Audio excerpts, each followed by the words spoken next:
قبول فرمائے۔ محبت کے لفظ سے آپ سب لوگ آشنا ہیں، اس کے مفہوم سے آشنا ہیں۔ محبت کے بغیر زندگی زندگی ہی نہیں۔ جب سینے میں دل ہے تو دل بر بھی ہوگا۔ غالب نے کہا تھا، غم اگرچہ جاں گسل ہے، پہ کیا بچیں کہ دل ہے۔ غم عشق اگر نہ ہوتا غم روزگار ہوتا۔ جب سینے میں دھڑکتا ہوا دل رکھتے ہیں تو پھر کوئی دل میں آ بھی بسے گا، دل میں کوئی آباد بھی ہوگا، کسی کے لیے یادوں کا جہاں بھی قائم ہوگا، رت جگہ بھی ہوں گے، پیچ و تاب بھی ہوگا، التہاب بھی ہوگا، اضطراب بھی ہوگا، انتظار کی گھاتیں بھی ہوں گی، وصل کی لذتیں بھی ہوں گی۔ جب دل ہے تو پھر دل کے ساتھ جڑی ہوئی ساری چیزیں ضرور ہوں گی، اور محبت یہ غذا ہے دل کی۔ جس طرح جسم کو اور طرح کی غذائیں چاہیے ہیں تو دل کی غذا اور طرح ہے۔ اقبال نے کہا تھا، قید میں پہنچا تو حاصل مجھ کو آزادی ہوئی، دل کے لٹ جانے سے اس گھر کی آبادی ہوئی۔ چیزیں لٹتی ہیں تو برباد ہوتی ہیں، دل لٹتا ہے تو آباد ہوتا ہے۔ اس لیے دوسرے مقام پہ اقبال نے ہی کہا کہ برق گرتی ہے تو یہ نخل ہرا ہوتا ہے۔ حالانکہ بجلی گرے تو درخت جل کے راکھ ہو جاتے ہیں، لیکن جب عشق کی بجلی دل پہ گرتی ہے تو دل کی آبادی ہی عشق سے ہے، اس کے بغیر دل دل ہی نہیں ہے۔ تو بچا بچا کے نہ رکھ اسے، تیرا آئینہ ہے وہ آئینہ، کہ شکستہ ہو تو عزیز تر ہے نگاہ آئینہ ساز میں۔ آئینہ ٹوٹ جائے تو اس کی قیمت ختم ہو جاتی ہے، لیکن آئینہ دل ایسا آئینہ ہے کہ جتنی بار ٹوٹے اتنی قیمت بڑھتی ہے۔ تو جب دل ہے تو دل میں کوئی بسے گا بھی، اور محبت تو کائنات کا نور ہے، کائنات کی روشنی ہے۔ بلکہ محبت کے عنوان سے اتنا کچھ لکھا گیا، اہل ادب نے، شعراء نے، نثر نگاروں نے اور اہل علم نے، لیکن میں سمجھتا ہوں کہ محبت کو جس طرح سے اقبال نے نبھایا ہے وہ ایک انوکھا باب ہے۔ وہ محبت کے اجزائے ترکیبیہ بیان کرتے ہیں۔ محبت آئی کہاں سے، محبت نازل کہاں سے ہوئی اور کیسے دلوں میں اترتی ہے، تو ان کی ایک طویل نظم ہے جس کا عنوان ہی محبت ہے۔ عروس شب کی زلفیں تھیں ابھی نا آشنا خم سے، ستارے آسماں کے بے خبر تھے لذت رم سے، قمر اپنے لباس نو میں بیگانہ سا لگتا تھا، نہ تھا واقف ابھی گردش کے آئینے مسلم سے، سنا ہے عالم بالا میں کوئی کیمیا گر تھا، صفا تھی جس کی خاک پا میں بھڑ کے ساغر جم سے، لکھا تھا عرش کے پائے پہ ایک اکسیر کا نسخہ، چھپاتے تھے فرشتے جس کو چشم روح آدم سے، نگاہیں طاق میں رہتی تھیں لیکن کیمیا گر کی، وہ اس نسخے کو بھڑ کے جانتا تھا اسم اعظم سے۔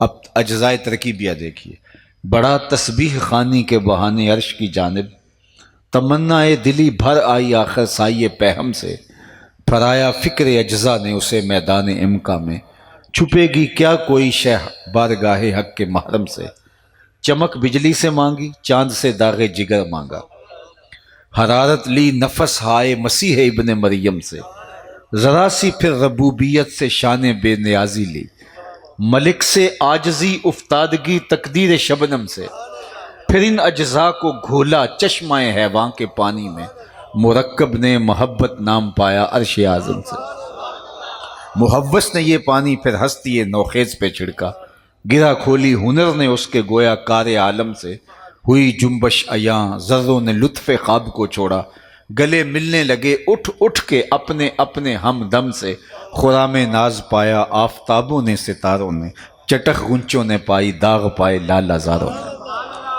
یہ محبت کا نزول اور ورود ہوتا ہے اور اس کا ٹھکانہ قلب انسانی بنتا ہے۔ ویسے اقبال تو اس سے بھی آگے کی بات کہتے ہیں، شیشہ دہر میں مانند مے ناب ہے عشق، روح خورشید ہے خون رگے مہتاب ہے عشق، دل ہر ذرہ میں پوشیدہ کسک ہے اس کی، نور یہ وہ ہے کہ ہر شے میں جھلک ہے اس کی۔ محبت کی کرشمہ سازیاں، محبت کے بکھرے ہوئے رنگ، محبت کا پھیلا ہوا جمال، محبت کی چمک اور دھمک کائنات کے ایک ایک ذرے میں موجود ہے، اور یہ دنیا کا سارا حسن محبت کی وجہ سے ہے۔ اگر محبت نہ ہو تو دنیا بے نور ہو جائے۔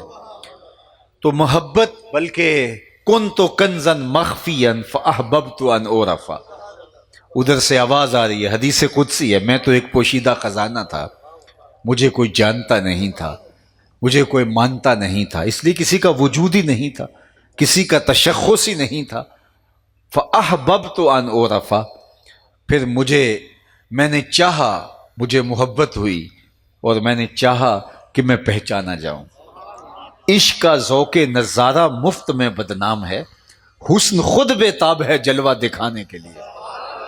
میں نے خود چاہا کہ میں جو ہے وہ پہچانا جاؤں، میرے لیے رت جگے ہوں، کوئی طواف میں دیوانہ وار گھوم رہا ہو، کوئی سجدوں میں سسکیاں لے رہا ہو، کوئی جنگلوں کی خاک چھان رہا ہو، کوئی سحری کے وقت اٹھ کے مصلی بچھا کے رو رہا ہو، کسی کے زمین میں آنسو جذب ہو رہے ہوں، کوئی بہلول بن کے مجھے ڈھونڈے، کوئی بایزید بستامی بن کے جنگلوں کی خاک چھانے، کوئی جنید بن کے گلی گلی میری تلاش میں نکلے، کوئی کربلا میں سر کٹا کے میری قربت کے مزے چاہے۔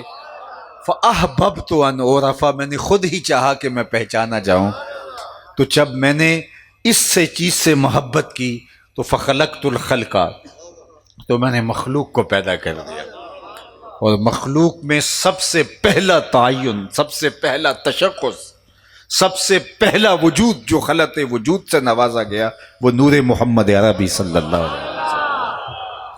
تو گویا اس کائنات کا رنگ ہی نہیں جمتا اگر محبت پیدا نہ ہو، اور محبت کا پہلا مسکن اور پہلا ٹھکانہ ہی ذات رسالت مآب صلی اللہ علیہ وسلم۔ اس لیے کوئی دل محبت کے نور سے خالی نہیں ہو سکتا، حتیٰ کہ کافر کے دل میں بھی اس محبت کا تخم رکھا گیا ہے۔ حکیم نیٹشے کے بارے میں اقبال نے کہا تھا، قلب مومن دماغش کافر است، اس کا دل مومن تھا لیکن دماغ کافر ہوا۔ لیکن صوفیہ فرماتے ہیں یہ اس ایک شخص کی کہانی نہیں، بلکہ ہر شخص کا دل محبت الہی کے تخم کے نور سے مالا مال ہوتا ہے۔ اور آپ جانتے ہیں کہ جو کاشتکار ہے اس کو بھی کافر کہا جاتا ہے، وہ اس لیے کہ وہ زمین کو کھود کر اس کے اندر بیج کو چھپا دیتا ہے۔ تو کافر کو کافر اس لیے کہتے ہیں، وہ اس تخم کو مار دیتا ہے جو اس کے اندر رکھا گیا ہے۔ کل مولود یولد علی الفطرہ فابواہ یہودانہ او یمجسانہ او ینصرانہ او کما قال النبی صلی اللہ علیہ وسلم۔ تو فطرت کے اندر تو محبت رکھی ہے، تو جب محبت مل جائے، جس سے محبت کرنی چاہیے اس کا در نصیب ہو جائے تو پھر قرار نصیب ہوتا ہے۔ اور اگر وہ مقصود نہ ملے تو انسان اس تسکین کے لیے دائیں بائیں جو ہے وہ سر مارتا ہے، دائیں بائیں گھومتا ہے۔ جب مالک کی دہلیز نہ ملے تو خاک کے اندر عجز تو انکساری تو رکھی گئی ہے، تو اگر مالک کا در نہیں ملے گا تو پتھر کو پوجے گا، اس کی دہلیز نہیں ملے گی تو درخت کے آگے سجدہ ریز ہو جائے گا۔ اس لیے محبت کے لیے دل آماج گاہ ہے محبت کی، تو اگر اس کو محبوب نہیں ملے گا تو کبھی دولت سے محبت کرے گا، کبھی عورت سے محبت کرے گا، در بدری کی خاک چھانے گا، پھر روتا بھی پھرے گا۔ عشق نے غالب نکما کر دیا، ورنہ ہم بھی آدمی تھے کام کے۔ عشق نے پلے کچھ نہیں چھوڑا، پھرتے ہیں میر خار کوئی پوچھتا نہیں، اس عاشقی میں عزت سادات بھی گئی۔ وہ کیسی محبت ہے جو اچھے بھلے جو ہے شخص کی عزت سادات بھی لوٹ لیتی ہے، وہ کیسی محبت ہے جو غالب جیسے سخنور کو نکما کر کے رکھ دیتی ہے، جو پلے کچھ نہیں چھوڑتی۔ میاں ایک تو وہ محبت ہے جو پلے کچھ نہیں چھوڑتی، اور تیری محفل میں آ کے بدنام ہوئے ہیں، نگاہ زمانہ میں بے نام ہوئے، تو نے وعدہ کیا تھا بچھڑیں گے نہ ہم، تیرے ہی ہاتھوں سے نیلام ہوئے، لٹ گئے، نام بھی باقی نہیں رہا۔ دنیا مجنوں کہتی ہے، نام تو کیس تھا، شہزادہ گلیوں میں دھل گیا، محبت نے اس کے پلے چھوڑا کچھ نہیں۔ یہ ساری محبتوں کے قصے آپ کے ساتھ بھی پیش آتے ہیں، کسی نے بے وفائی کی، کسی نے دھوکہ دیا، کسی نے فراڈ کیا، لیکن آج جس عنوان سے ہم یہ کانفرنس منعقد کیے ہیں، جس محبت کا عنوان ہم چھیڑنے لگے ہیں، وہ بندہ نواز محبت ہے۔ وہاں بندہ بعد میں داغ حسرت نہیں رکھتا کہ یہ کیا ہوا، محبت نے رسوا کر دیا، بلکہ اس محبت کی کہانی پوچھنی ہے تو بلال حبشی سے پوچھو۔ وہ محبت تو اوج ثریا سے پستیوں میں پھینک دیتی ہے، عزت سادات میں لٹ جاتی ہے، لیکن یہ محبت جب ہاتھ پکڑتی ہے تو حشر کے دن بھی نہیں چھوڑتی۔ یہ محبت بندہ نواز ہے۔ میں آپ سے پوچھتا ہوں، جتنے لوگ میرے سامنے موجود ہیں، کہ جس دور میں میرے حضور تشریف لائے تھے اس دور کے خاقان کا نام کیا تھا؟ تو میں قبلہ مفتی صاحب اور علماء کرام سے نہیں پوچھ رہا، آپ سے پوچھتا ہوں، تو آپ میں سے اکثر یہی کہیں گے کہ جناب ہمیں کیا ضرورت ہے اس کا نام یاد رکھنے کی۔ چلو میں نے کہا اس دور کے کیسر کا نام کیا تھا، اس دور کا جو بائیڈن تھا، اس دور کی سپر طاقت، رومن امپائر کا حکمران، زمانہ اس کا نام بھی بھول گیا۔ میں نے کہا چلو اس دور کی بہت بڑی دوسری سپر طاقت، آل ساسان کی حکومت، جو 3150 سال سے جو ہے وہ دنیا پر راج کر رہی تھی، مجھے کسرا ایران کا نام بتاؤ۔ تو شاید آپ میں سے بہت تھوڑے لوگ ہوں گے، انگلیوں پہ گنا جا سکتا ہوگا ان کو، جو مجھے کسرا ایران کا نام بتائیں گے، جو اس دور کی سپر دوسری طاقت تھی۔ دنیا کیسر کا نام بھول گئی، دنیا کسرا کا نام بھول گئی، دنیا خاقان کا نام بھول گئی۔ چلو میں اس مجلس میں سب سے کم عمر بچے کو ڈھونڈا اور اسے پوچھا کہ میرے حضور کے مؤذن کا نام بتاؤ، اور وہ سر اٹھا کے بلال حبشی کا نام لیتا۔ یار بادشاہوں کے نام تو مٹ گئے، اقبال یہاں تڑپ اٹھا، اقبال یہ کس کے عشق کا فیض عام ہے، رومی فنا ہوا حبشی کو دوام ہے۔ اس کا نام بھی باقی نہیں ہے، دنیا جانتی نہیں ہے، لیکن بلال کا نام آج بھی دنیا کے کونے کونے پہ گونج رہا ہے۔ یہ عشق بندہ نواز ہے، یہ پستیوں سے اٹھا کے اوج ثریا کی بلندیوں تک پہنچا دیتا ہے۔ وہ عشق نکما کرتا ہے، پلے کچھ نہیں چھوڑتا۔ لیکن جس محبت کی کہانی ہم چھیڑ رہے ہیں، جو عنوان ہمارا موضوع ہے، جس سرنامے پہ ہم جو ہے وہ اپنے دل کی تختی پیش کر رہے ہیں، تو وہ عشق بندہ نواز ہے، پستیوں سے اٹھا کے اوج ثریا تک پہنچا دیتا ہے۔ میں سڑکوں پہ سفر کرتا ہوں، بلکہ میں ایک لطیفہ کے طور پہ کہا کرتا ہوں کہ ایک دن ہم گزر رہے تھے تو ایک بابے نے جھونپڑی لگائی ہوئی تھی، تو اس کے اوپر لکھا تھا بابا سڑکوں والی سرکار۔ تو میں اپنے ساتھی سے کہا کہ یہ تو کنارے والی سرکار ہے، یہ تو سائڈ پہ بیٹھا ہوا ہے، سڑکوں والی سرکار تو ہم ہیں کہ سویر سے لے کر شام تک سڑک پہ رہتے ہیں۔ تو چونکہ سویر سے لے کر شام تک سفر پہ رہتے ہیں تو مسافر کے تجربات بھی فزوں تر ہوتے ہیں، تو گاڑیوں کے پیچھے لکھے ہوئے جملے آپ سفر پہ ہوتے ہیں، آپ بھی پڑھتے ہیں، یہ وہ جو گاڑی چلا رہا ہوتا ہے اس کے نفسیات کا خلاصہ ہوتا ہے۔ تو ایک جملہ کامن ہے جو آپ کو بھی لکھنے پڑھنے میں ملا ہوگا، صنم بے وفا۔ تو میں نے دوستوں سے پوچھا کہ یہ کیا لکھا ہے، تو کہا کہ آپ بھی تو دیکھ رہے ہیں۔ تو میں نے کہا بتائیے اس کا مفہوم کیا ہے؟ کہا آپ ہی بتائیے۔ میں نے کہا کسی نے کسی سے پیار کیا ہوگا، اب بے وفائی ہو گئی تو اس نے اپنی بھڑاس نکالی ہے، یہ تحریری احتجاج ہے۔ اللہ اکبر! میں نے کہا یہ تحریری احتجاج ہے۔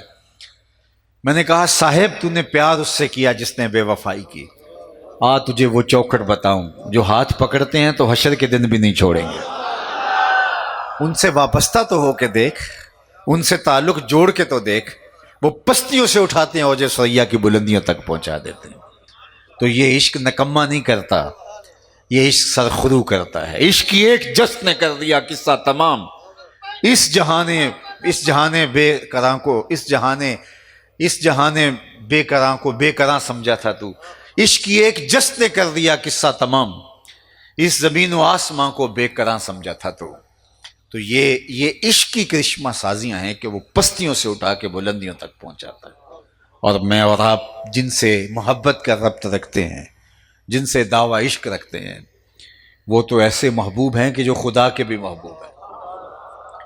اس لیے ہماری محبت کا معیار دیکھیے، میرے امام نے کہا تھا جس کا حسن اللہ کو بھی بھا گیا، ایسے پیارے سے محبت کیجیے، یعنی محبت اس سے کیجیے جس کا حسن سب سے فائق ہے۔ اعظم چشتی مرحوم ابھی تک حیرت میں ڈوبے ہیں کہ سمجھا نہیں ہنوز میرا عشق بے ثبات، تو کائنات حسن ہے یا حسن کائنات؟ جب حسن فراواں ہوگا تو عشق بھی فراواں ہوگا، چونکہ عشق کی گرمی حسن کی کشش سے ہوتی ہے۔ وہ اقبال نے کہا تھا نا کہ فرصت کشم کشم دے دل بے قرار را، یک دو شکن زیادہ کن گس ہوئے تابدار را، کہ حسن جتنا فراواں ہوگا عشق بھی اتنا ہی فراواں ہوگا۔ حافظ شیرازی نے اپنے محبوب سے مخاطبت کرتے ہوئے کہا کہ کائنات کے اندر جیسا عاشق میں ہوں کوئی دوسرا نہیں ہے، اور پھر خود ہی کہا اس لیے کہ تیرے جیسا سونا بھی تو کوئی نہیں۔ تو عشق کی گرمی حسن کی وجہ سے ہوتی ہے۔ تو کائنات میں اگر ابو بکر عمر جیسے، عثمان و علی جیسے، بلال حبشی جیسے، عمار ابن یاسر جیسے، ملا جامی جیسے آپ کو عاشق نہیں ملیں گے تو حضور جیسا سونا بھی تو نہیں نہ ملتا۔ تو اس حسن کی گرمی سے عشق میں توانائی پیدا ہوتی ہے، عشق میں طاقت آ جاتی ہے، اور یہ حسن وہ ہے کہ جس کے عشق اور جس کی محبت میں کوئی ایک گرفتار نہیں ہے۔ دنیا پاگل ہے، دنیا دیوانی ہے، اللہ اکبر۔ اور پھر دوسری بات عرض کروں کہ ایک کے دو چاہنے والے آپس میں رقیب کہلاتے ہیں۔ یہ تو میرا محبوب تھا، تم نے کیوں دیکھا؟ لڑائی کی نوبت آ گئی، قتل و غارت تک ماجرا جا پہنچتا ہے۔ ایک کے دو چاہنے والے آپس میں رقیب کہلاتے ہیں، لیکن میرے حضور کے اربوں چاہنے والے آپس میں حبیب کہلاتے ہیں۔ باقی محبتیں توڑتی ہیں، حضور کی محبت جوڑتی ہے۔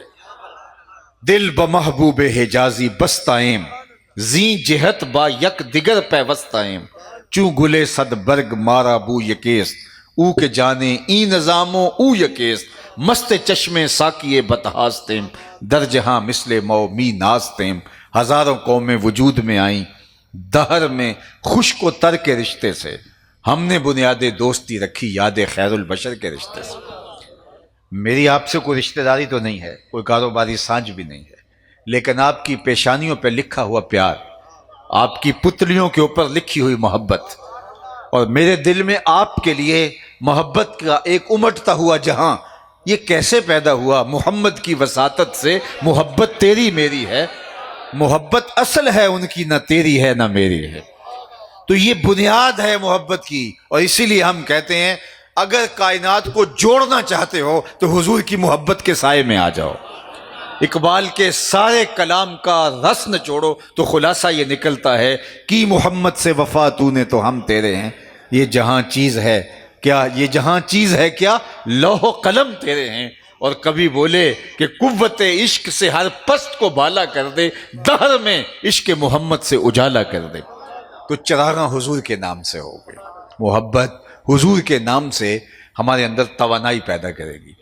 محبت پھر مشکل سے مشکل کام کرنے کے لیے بھی جھجک محسوس نہیں کرتی۔ محبوب کا حکم ہو اور محبت وہاں سوچنے لگ جائے، محبت تردد کرنے لگ جائے کہ یہ کام ہوگا یا نہیں ہوگا، ناممکن کام کا حکم بھی محب دے دے محبوب کو، محبوب محب کو دے دے، تو یار محب تو پھر بھی تیشہ اٹھا کے پتھر کھودنے نکل جاتا ہے کہ محبوب نے کہا ہے تو بس یہ کرنا ہے۔ تو یار دنیا داری کی محبتوں میں تیشہ محب اٹھا لیتا ہے، تو ہم تو اس سے پیار کرتے ہیں جو اللہ کا بھی محبوب ہے۔ تو پھر ہمارے لیے پنجگانہ سجدے مشکل کیسے ہو سکتے ہیں جب میرے حضور نے فرمایا کہ جعلت قرۃ عینی فی الصلاۃ، میری آنکھوں کی ٹھنڈک نماز میں رکھی گئی ہے۔ تو پھر کس طرح ہو سکتا ہے کہ ہمیں جاگنا ہے؟ میرے والد گرامی سے کسی نے پوچھا کہ حضرت ہم نماز فجر کی پڑھنا چاہتے ہیں، جاگ نہیں آتی، تو آپ نے کہا اگر ارادہ ہو تو نیند نہیں آتی۔ تم کہتے ہو جاگ نہیں آتی، میں کہتا ہوں نیند نہیں آتی۔ صبح منڈی جانا ہو تو نیند جاگ آ جاتی ہے، صبح کچہریوں میں تاریخ ہو تو جاگ آ جاتی ہے۔ اگر عشق کامل ہے تو پھر یہ ہو نہیں سکتا۔ حضور تو جب بلال حبشی کو اذان کے لیے کہتے تو یہ بولتے ارحنا یا بلال، بلال اٹھو اذان دو اور ہمارے سینے کو راحت پہنچا دو۔ تو یہ تو سامان راحت ہے، یہ تو قرار باطن ہے، یہ تو روح کی تسکین کا نام ہے۔ اور پھر میں نے کہا کہ جن سے ہم محبت کرتے ہیں ان سے محبت کسی ایک کی محبت نہیں ہے، وہ تو ایسا حسن ہے، وہ ایسا جمال ہے کہ پتھر بھی اس ذات سے محبت کرتے ہیں۔ احد جبل یحبنا ونحبہ، احد ایسا پہاڑ ہے جو ہم سے پیار کرتا ہے، ہم اس سے پیار کرتے ہیں۔ مجھے بتاؤ کسی نے پتھروں سے بھی پیار کیا ہو اور پتھر بھی کسی سے پیار کرتے ہوں؟ مجھے آپ اتنے لوگ بتائیں نا کہ کسی سے اینٹوں نے پیار کیا ہو، کسی نے مٹی کے ڈھیلوں سے نے پیار کیا ہو، کسی سے درختوں نے پیار کیا ہو، کسی سے پتھر نے پیار کیا ہو، لیکن حضور ایسے محبوب ہیں، صرف ہمارے ہی محبوب نہیں، خلائق کے محبوب ہیں۔ باؤ میں تمہیں محبت کی ایک دل آویز کہانی سناتا ہوں، صحیح بخاری میں یہ کہانی موجود ہے۔ اللہ کے محبوب منبر پہ بیٹھے، خطبے کا بھی آغاز نہیں ہوا، ابھی گفتگو کا آغاز کرنے ہی لگے تھے کہ مسجد نبوی سے ایک سمت سے رونے کی آواز آنے لگی، اور رونے والا ایسے روتا ہے کناکت الخلوج، حدیث پاک میں آتا ہے جس طرح اونٹنی کا بچہ گم ہو جائے تو وہ اونٹنی چیخیں مارتی ہے، تو رونے والا اس درد سے روتا ہے، سینوں میں دل دہلتے ہیں۔ مسجد نبوی گونج اٹھی، لوگ دائیں بائیں دیکھتے ہیں لیکن رونے والا دکھائی نہیں دیتا۔ اللہ کے محبوب منبر پہ تشریف فرمائے، اور وہ زاروں کتار رو رہا ہے، مسجد نبوی گونج رہی ہے، صحابہ طرف میں دیکھتے ہیں، آگے دیکھتے ہیں، پیچھے دیکھتے ہیں، رونے والا دکھائی نہیں دیتا۔ روایت بخاری کی ہے، فنزل النبی صلی اللہ علیہ وآلہ وسلم عن المنبر، جب آواز بہت بلند ہو گئی اور مسجد نبوی گونجنے لگی، صحابہ کے ڈھونڈنے کے باوجود رونے والا دکھائی نہیں دے رہا، تو حضور خود منبر سے نیچے اترے اور ایک سمت چلے، کھجور کا ایک خشک تنا پڑا تھا، حضور نے جا کے اس کو آغوش میں سمیٹ لیا، تب جا کے صحابہ کو پتا چلا کہ رونے والا کون ہے۔ رونے والا کوئی انسان نہیں ہے، کھجور کا خشک تنا تھا۔ حضور واز کرتے تھے، یہ پڑا تھا دیوار کے ساتھ، ٹیک لگا کے حضور گفتگو کرتے تھے۔ لوگوں نے کہا کہ لوگ زیادہ ہیں، پیچھے والوں کو بھی حضور دکھائی دینے چاہیے، تو منبر بنا لیا گیا۔ آج پہلے دن حضور منبر پہ بیٹھے تھے، اس کی ضرورت نہیں رہی تھی، اس تنے کو اٹھا کے مسجد نبوی کے کونے میں ڈال دیا۔ جب حضور منبر پہ بیٹھے تو وہ صدمہ گوارا نہیں کر پا رہا، اور ایسے روتا ہے جس طرح بچے روتے ہیں۔ رومی نے کہا تھا کہ استنے ہنانا در ہجر رسول زار می نالت چو ارباب عقول، جیسے عقل مند لوگ روتے ہیں اس طرح وہ روتا ہے، اور اس کی آہیں، اس کی سسکیاں، اس کی چیخیں اور اس کی آوازیں مسجد نبوی میں گونج رہی ہیں۔ حضور منبر سے اترے اور جا کے اس کو اپنی آغوش میں سمیٹا، جس طرح بچھڑا ہوا بچہ ماں کی گود میں آئے تو اس کی ہچکیاں بند جاتی ہیں، اس کی گھگی بند جاتی ہے، تو اس کی ہچکیاں بند گئیں۔ حضور اس کے اوپر شفقت کا ہاتھ پھیرتے رہے، بتدریج اس کی ہچکیاں کم ہوتی رہیں، پھر وہ خاموش ہوا۔ حضور دوبارہ منبر پہ آئے، صحابہ کی آنکھوں میں سوال پھیل چکا تھا، کیا درخت بھی روئے ہیں اور وہ بھی کٹا ہوا تنا، خشک تنا؟ صحابہ سوال پوچھنا چاہ رہے تھے، آنکھوں میں استجاب تھا۔ حضور منبر پہ تشریف لائے اور صحابہ کی آنکھوں میں پھیلے ہوئے سوال دیکھے تو خود ہی فرمایا لو لم افعل ھکذا لحن الی یوم القیامہ، صحابہ اگر میں منبر سے اتر کے خود جا کے اپنے عاشق کو یوں تسلی نہ دیتا، یہ قیامت تک روتا ہی رہتا۔ لوگ مسجد نبوی کی زیارت آتے، اس کی چیخیں سنتے، اس کی سسکیاں سنتے، اس کی آہیں سنتے، اللہ کے محبوب نے اس کو خاموش کروایا۔ یا درختوں کے کلیجے میں حضرت محمد بن سیرین رضی اللہ تعالیٰ عنہ جب یہ حدیث بیان کرتے زاروں کے تار رو پڑتے، کہا ایک درخت کے کلیجے میں حضور کا اتنا پیار ہے، ہم تو سینے میں دھڑکتا ہوا دل رکھتے ہیں۔ اللہ اکبر۔ امام احمد بن حنبل نے اپنی مسند میں روایت ذکر کی ہے کہ حضور کے گھر میں ایک ممولہ تھا، اور آقا کریم جب گھر ہوتے تو وہ کسی کونے میں بیٹھ کے حضور کو دیکھتا رہتا، حضور کے چہرہ انور کو تکتا رہتا، اور آقا کریم جب گھر سے باہر تشریف لے آتے تو بے چین ہو جاتا، اس طرح مضطرب ہو جاتا، کبھی چھت پہ، کبھی دیواروں پہ، کبھی دروازے پہ، کبھی ادھر کبھی ادھر، بے چینی میں اس کا وقت گزرتا۔ جب حضور دوبارہ گھر تشریف لے فسکنا تو اس کے دکھی دل کو قرار مل جاتا۔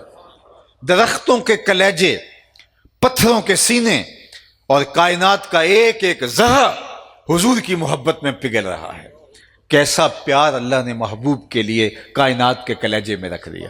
اور جہاں تک عاشقوں کی کہانی ہے، صحابہ کی زندگیاں پڑھ کے دیکھ لیجیے، حضور سے ان کی محبت کی کہانی۔ ابو ہریرہ سے بولتے ہیں یا ابو ہریرہ زرنی غبہ لتزدد حبہ، ہر وقت پاس بیٹھے رہتے ہو، کبھی اٹھ کے بھی چلے جایا کرو، ایک دن چھوڑ کے ملا کرو، محبت بڑھے گی۔ تو کہا ٹھیک ہے حضور جاتا ہوں۔ تو الٹے پاؤں جا رہے ہیں کہ چلو اب کل ملیں گے، تو اتنی دیر تو حضور کا چہرہ دیکھوں۔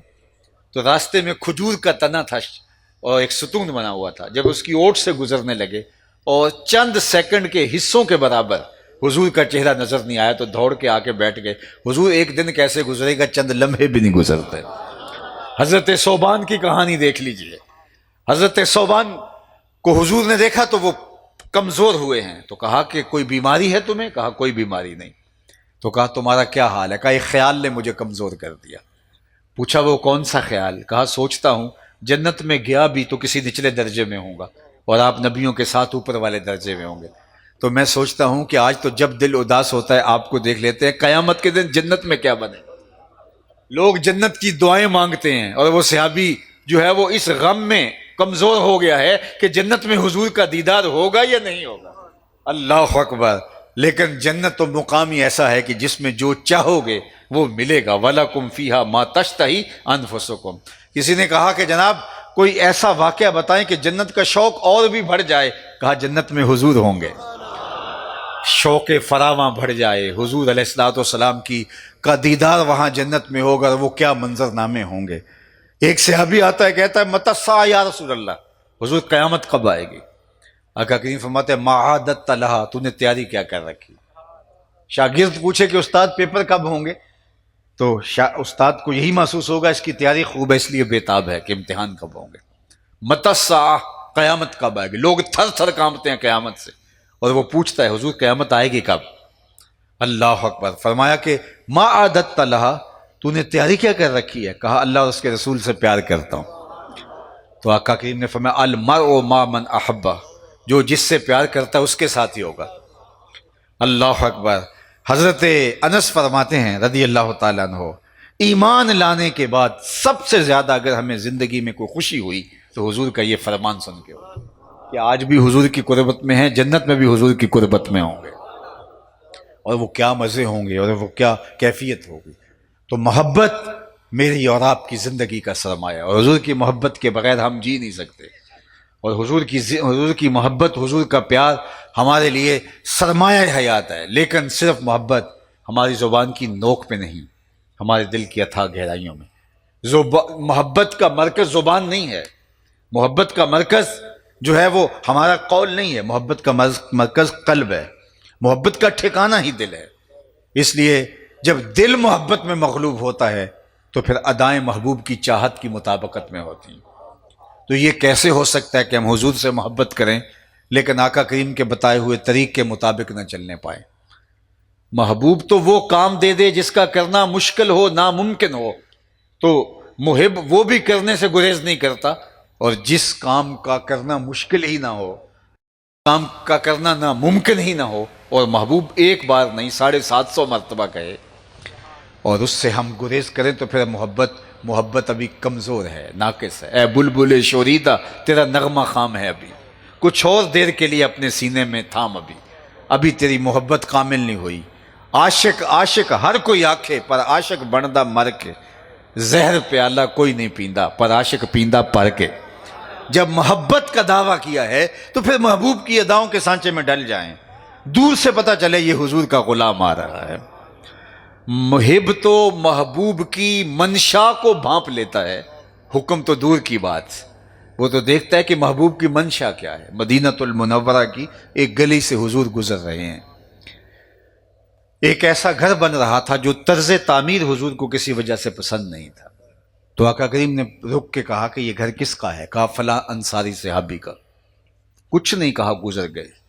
کسی نے صحابی کو جا کے بتایا حضور گزرے تھے، تیرا مکان دیکھا تھا، چہرے پہ پسندیدگی کے آثار حویدہ نہیں ہوئے، شاید حضور کو پسند نہیں آیا، شاید حضور کو پسند نہیں آیا۔ اس نے کدال پکڑا اور اس کو زمین بوس کر دیا۔ 2-4 دن کے بعد دوبارہ گزران ہوا، ملبے کا ڈھیر پڑا دیکھا، اس صحابی کو بلایا، کہا میں گزرا تھا، تیرا مکان دیکھا تھا، آج کیا دیکھ رہا ہو؟ کہا حضور میں نے گرا دیا۔ فرمایا کیوں؟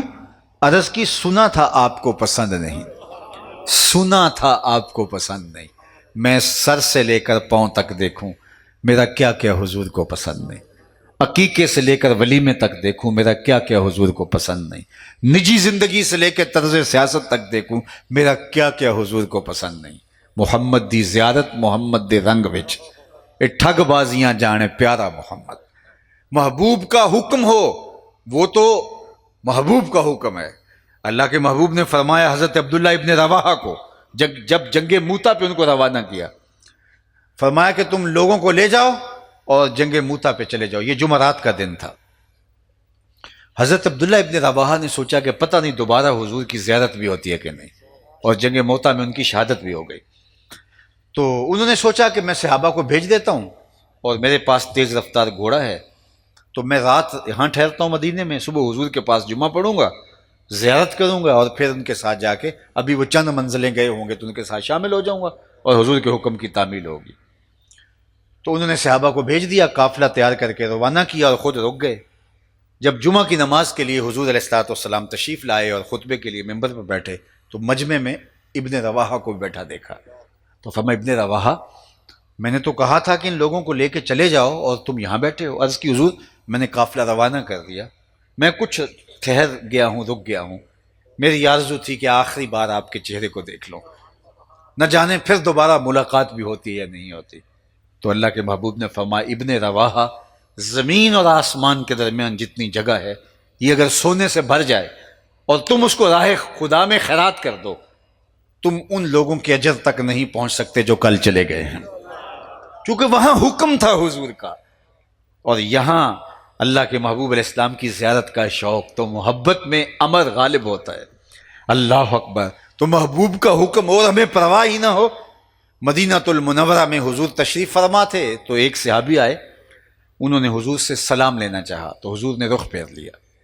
وہ سمجھے کہ شاید اتفاقاً ایسا ہو گیا، رش میں ہو جاتا ہے، تو جدھر رخ پھیرا ادھر سے جا کے سلام پیش کیا، تو آقا نے پھر رخ پھیر لیا۔ اب انہیں یقین ہو گیا کہ حضور ناراض ہیں، لیکن یہ سمجھ نہیں آ رہی تھی کہ ناراضگی کی وجہ کیا ہے، کیونکہ وہ ایک طویل دورانیہ سفر پہ رہے تھے اور جب واپس آئے تھے، تو وہ صحابہ سے پوچھتے پھرتے ہیں کہ حضور مجھ سے ناراض ہیں، لیکن یہ مجھے سمجھ نہیں آئی کہ ناراضگی کی وجہ کیا ہے، تم بتا سکتے ہو؟ ہمارا بڑا تو ناراض ہو جائے اور ہمیں پتہ نہ ہو، ہم اس سے ناراض ہو جاتے ہیں، لیکن وہ پوچھتے پھر رہے ہیں کہ حضور ناراض ہیں، مجھے سمجھ نہیں کیوں ناراض ہیں، لیکن آپ بتا سکتے ہو؟ انہوں نے کہا تو نے یہ جو سونے کی انگوٹھی پہن رکھی ہے، حضور اس کو منع فرما چکے ہیں، آتش دوزخ کا انگارہ قرار دیا ہے، تو شاید ناراضگی کا سبب یہ ہو۔ آگے بڑھے، انگوٹھی اتار کے پیش کرتے ہوئے کہا حضور اس وجہ سے ناراض ہیں، یہ رہی۔ آقا کریم نے پکڑی اور یوں پھینک دی۔ ناراضگی کا سبب یہی تھا۔ بیٹھ گئے، گفتگو ہوتی رہی۔ جب مجلس اختتام کو پہنچی، لوگ گھروں کو پلٹے، وہ بھی جانے لگے، تو کسی نے اشارہ دیا، یار وہ انگوٹھی تو اٹھا لو، تمہاری بیوی تو پہن لے گی نا۔ تو صحابی نے جو جواب دیا وہ سنیے۔ اس نے کہا واللہ لا آخذہ وقد طرحہ رسول اللہ صلی اللہ علیہ وسلم، اللہ کی قسم میں اس انگوٹھی کو کبھی نہیں اٹھاؤں گا جس کو میرے حضور نے پھینک دیا ہے۔ پڑی رہے، سونا ہے، چاندی ہے، ہیرا ہے، موتی ہے، لال ہے، پکھراج ہے، نیلم ہے، کچھ بھی ہے، پڑا رہے، نہیں اٹھاؤں گا۔ واللہ لا آخذہ وقد طرحہ رسول اللہ صلی اللہ علیہ وآلہ وسلم۔ میں اور آپ دیکھیں، ہم کوئی ایسی عادت تو نہیں اٹھائے پھر رہے جو حضور نے پھینک دی ہے، کوئی ایسا رویہ تو نہیں اٹھائے پھر رہے جس کو میرے حضور علیہ السلام نے پھینک دیا، کوئی ایسا کاروبار، کوئی ایسی دوستی تو نہیں اٹھائے پھر رہے، کوئی ایسی رشتہ داری تو نہیں اٹھائے پھر رہے، کوئی ایسا طرز زندگی، انداز زیست تو نہیں اٹھائے پھر رہے جس کو حضور نے پھینک دیا ہے۔ میں اگر دعوی محبت کرتا ہوں تو وہ زبان کی نوک پہ نہیں ہوگا، وہ میرے رویے بتائیں گے۔ میں اگر عاشق رسول کہلاتا ہوں تو یہ بہت بڑا ٹائٹل ہے، بہت بڑی اونچا منصب ہے۔ ایک سادہ سا مسلمان ہونا بھی بڑی بات ہے، اور عاشق رسول ہونا، عاشق کی تو اپنی مرضی رہتی نہیں ہے، تیرے ہندیاں سندیاں محبوبہ میں کافر ہوں جے میں ہوں۔ جو عاشق ہو گیا تو پھر تو کوئی بات باقی نہ رہی، ہم کیسے عاشق بھی ہیں اور مرضیاں بھی اپنی چل رہی ہیں۔ عشق میں تو مرضی محبوب کی چلتی ہے، عشق میں تو اپنی مرضی رہتی نہیں ہے، اپنے آپ کو فنا کر دینا ہوتا ہے۔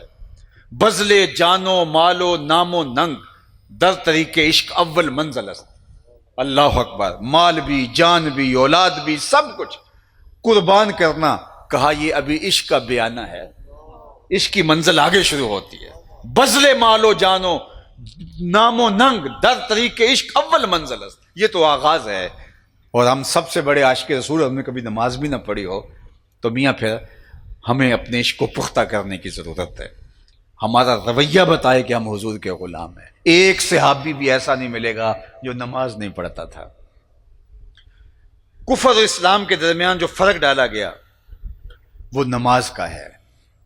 یہاں سے آغاز ہوگا کہ کسی شخص کو گنا جائے وہ کس دائرے میں آتا ہے، کس زمرے میں آتا ہے۔ اور ہمارے ہاں تو کوئی 10% لوگ نماز پڑھتے ہوں تو وہ بھی بڑی بات ہے، 90% تو نماز ہی نہیں پڑھتے اور عاشق ہم ہیں، تو یہ دعویٰ جو ہے وہ دعویٰ بھی خام ہے، یہ سچا دعویٰ نہیں ہے۔ ہم نے اپنی زندگی کو ان کے بتائے ہوئے طریق کی مطابقت میں بسر کرنا ہے۔ اللہ اکبر، ایسے ڈھل جاؤ ان کی محبت کے سانچے میں۔ جب حضور پر پہلی وحی کا نزول ہوا تو حضرت صدیقہ کائنات حضرت خدیجہ الکبریٰ رضی اللہ تعالی عنہا نے کہا کلا واللہ لا یخزیک اللہ ابدا انک لتصل الرحم وتحمل الکلا وتکسب المعدوم وتصدق الحدیث وتعین علی نوائب الحق وتقری الضیف۔ یہ 6 چیزیں کہیں۔ آپ کا رب آپ کو کبھی بھی پریشان نہیں ہونے دے گا، اس لیے کہ آپ جو ہے وہ جس کا کوئی نہیں اس کا آپ ہے، جس کا کوئی بوجھ نہیں اٹھاتا اس کا بوجھ آپ اٹھاتے ہیں، جس کا کوئی کمائی کرنے والا نہیں اس کی کمائی آپ کرتے ہیں، مہمان نواز ہیں، سچ بولتے ہیں، جس کے ساتھ کوئی کھڑا ہونے والا نہیں وہ حق پہ آپ کھڑے دکھائی دیتے ہیں اور آپ صلہ رحمی کرتے ہیں۔ یہ وصف تھے حضور کے جو ام المومنین نے بیان کیے۔ اب آؤ عاشق کو دیکھو۔ کفار کی ریشہ دوانیوں اور زیادتیوں کی وجہ سے ایک دن حضرت سیدنا صدیق اکبر نے مکہ چھوڑنے کا ارادہ کر لیا۔ شہر سے باہر نکل رہے ہیں تو ابن الدغنہ مل گئے جو کہ کافروں کا بہت بڑا سردار تھا۔ اس نے کہا ابو بکر کدھر جا رہے ہو؟ کہا کہ یہ شہر بسنے کے لائق نہیں رہا، کہ یہ حق اور باطل کی تمیز ہی نہیں ہے اور یہ حال ہے یہاں۔ تو اس نے کہا ابو بکر تیرے جیسے شخص کو شہر سے نہیں جانا چاہیے، میں نہیں جانے دوں گا، میں تجھے امان دیتا ہوں۔ اس نے جو لفظ اس وقت کہے کہ تیرے جیسا شخص شہر چھوڑ کے چلا جائے تو شہر کے پلے میں رہے گا کیا؟ اس لیے انک لتصل الرحم وتحمل الکلا وتکسب المعدوم وتقری الضیف وتصدق الحدیث وتعین علی نوائب الحق۔ جو ام المومنین نے حضور کے وصف بیان کیے تھے ایک کافر وہی وصف ابو بکر کے بیان کرتے ہیں۔ عشق کرنا ہے تو ابو بکر صدیق جیسا کرو کہ محبوب کی محبت کے سانچے میں ڈھل جاؤ۔ بلکہ جب ہجرت کے موقع پہ صدیق اکبر اور حضور جا رہے تھے اور مکے میں مدینے میں داخل ہوئے تو لوگوں نے جو ہے وہ حضرت ابو بکر صدیق کو یوں دیکھنا شروع کر دی، ایسے حضور کی محبت میں فنا ہوئے تھے۔ تو پھر آگے بڑھ کے حضور کے اوپر چادر تان دی تاکہ دنیا کو پتہ چل جائے خادم کون ہے اور مخدوم کون ہے۔ تو میری اور آپ کی وضاقتہ سے لے کے اطوار زندگی تک حضور کے بتائے ہوئے طریق کے مطابق ہونے چاہیے۔ حضور کا عاشق ہو اور جھوٹ بولتا ہو یہ کہاں لکھا ہے؟ حضور سے تو پوچھا گیا کہ مومن بزدل ہو سکتا ہے، کہا نہیں بہادر ہوتا ہے، لیکن بشر ہے کبھی کبھار بزدلی اس سے صادر ہو جائے تو ممکن بھی ہے۔ پوچھا گیا مومن بخیل ہو سکتا ہے، کہا نہیں سخی ہوتا ہے، لیکن کبھی بخل بھی ہو جائے تو آخر بشر ہی تو ہے۔ تیسرا سوال ہوا مومن جھوٹا ہو سکتا ہے، پر میں جھوٹا نہیں ہو سکتا۔ یہ طے شدہ بات ہے، یہ امر واقعی ہے کہ مومن ہو اور جھوٹا ہو یہ نہیں ہو سکتا۔ مومن ہمیشہ سچ پہ کھڑا ہوگا، سچا ہوگا، اور جو حضور کا عاشق ہوگا ہو نہیں سکتا کہ وہ جھوٹ بولے، اس لیے کہ میرے نبی تو اعلان نبوت سے قبل بھی صادق اور امین تھے۔ تو میں اور آپ اگر اس نبی کے عاشق ہیں تو ہماری زبان سے جھوٹ صادر ہی نہیں ہو سکتا۔ ہم سچ کے خوگر رہے، ہمارے رویے بتائیں۔ اگر میرے یہاں بیج عاشق رسول کا لگا ہوا ہے اور میں دودھ دہی بیچ رہا ہوں تو لوگوں کو آنکھیں بند کر کے خریدنا چاہیے کہ یہ پانی شامل نہیں کر سکتا، یہ تو عاشق رسول کہلاتا ہے۔ میں وعدہ کروں تو لوگوں کو تیقن ہونا چاہیے کہ یہ مکر نہیں سکتا، اس لیے کہ یہ تو عاشق رسول کہلاتا ہے۔ تو عشق کی منزل تو بڑی منزل ہے۔ تو آئیے میں اور آپ ان کی محبت کے سانچے میں ڈھل جائیں اور ہمارے طرز زندگی سے پتہ چلے کہ یہ حضور کا عاشق ہے۔ تو یہ نہ ہو کہ تمہیں بتانا پڑے جناب ہم عاشق ہوتے ہیں، مسلمان ہوتے ہیں، نہیں، تم دور سے آ رہے ہو، لوگ کہیں وہ دیکھو حضور کا غلام آ رہا ہے۔ نور آنکھوں میں تو چہروں پہ اجالے ہوں گے، مصطفیٰ والوں کے انداز نرالے ہوں گے، دنیا میں بھی ان کے دم سے مقدر چمکا، محشر میں بھی ان کی رحمت کے حوالے ہوں گے۔ تو اللہ ہمیں حضور کا سچا عشق اور حقیقی محبت جو عمل سے ہم آہنگ ہو نصیب فرمائے۔ جس شوق فراواں کے ساتھ آپ تشریف لائے، گرمی میں بیٹھے، اللہ سب کو جزائے خیر عطا فرمائے۔ عالی مرتبت علماء کرام کی تشریف آوری ہوئی، عمائدین شہر آئے، جس شوق اور کثرت کے ساتھ تشریف لائے اللہ جزا دے۔